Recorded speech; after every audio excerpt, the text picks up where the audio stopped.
1971 সন থেকেই এসি রয়েছে। এই এসিটি এখনও চলমান অবস্থায়। আপনারা অনেকেই বলেন যে বিমানের ওয়াশরুম কোথায়, তাই আমি আপনাদেরকে দেখাবো যে বিমানের ওয়াশরুম কোথায়। আসসালামু আলাইকুম বন্ধুরা, আপনারা দেখতে পাচ্ছেন আমি রয়েছি এমন একটি জায়গা। এই জায়গাটায় বসেই পাইলট এই প্লেনটিকে তারা নিয়ন্ত্রণ করত। এই প্লেনটি 1971 সনে আমাদেরকে অনেক হেল্প করেছে। এবং আমি যদি আপনাদেরকে একটু দেখাই যে এই প্লেনটি এক কথায় বলা যায় তিনি আমাদের বন্ধু হিসেবে আমাদের দেশকে রক্ষা করেছেন, আমাদের দেশের মানুষকে রক্ষা করেছেন। এবং আরেকটু যদি আমি একটু বলি যে এই প্লেনটি মূলত পরিবহন প্লেন ছিল। এই প্লেনটি ইন্ডিয়াতে পরিবহন করত, মানুষ আসা নেওয়া কাজ করত। আপনারা দেখতে পাচ্ছেন যে এখানে রয়েছে সিট। এই সিটগুলোতে বসেই মানুষ এক জায়গা থেকে আরেক জায়গায় চলে যেত। সিটগুলি আসলে খুব অসাধারণ। আমি বসছি, আমার কাছে খুবই ভালো লাগছে। এবং আপনারা দেখতে পাচ্ছেন যে এই পাশে রয়েছে জানলা।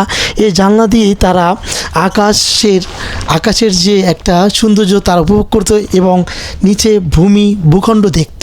এবং আরও রয়েছে এই প্লেনটিতে এসি।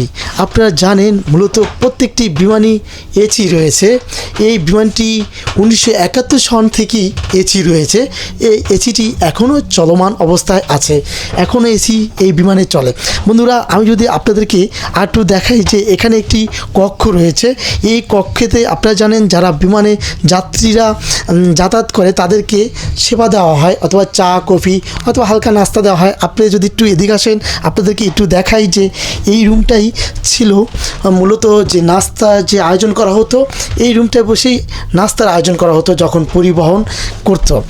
বন্ধুরা, এই বিমানটি 5000 পাউন্ডের বোমা নিয়ে শত্রু এলাকায় নিক্ষেপ করতে সক্ষম ছিল।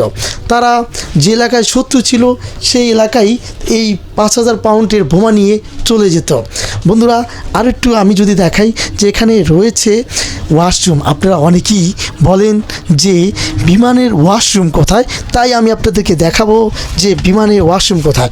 বন্ধুরা, যারা যাত্রাপথ করে 6 ঘন্টা, 3 ঘন্টা এবং 8 ঘন্টা, তারা মূলত এই ওয়াশরুমটা ইউজ করে। আপনারা দেখতে পাচ্ছেন এখানে রয়েছে একটা বেসিং, রয়েছে আয়না, আপনি রিফ্রেশ হতে পারবেন এবং রয়েছে হাই কমোডের বাথরুম। আপনাদেরকে একটু আমি যদি দেখাই যে এই যে বাথরুমটা যুদ্ধের সময়ও এই হাই কমোড বাথরুম ইউজ করা হয়েছে এবং যারা যাত্রী ছিলেন তারাও এই হাই কমোড বাথরুম ইউজ করেছেন।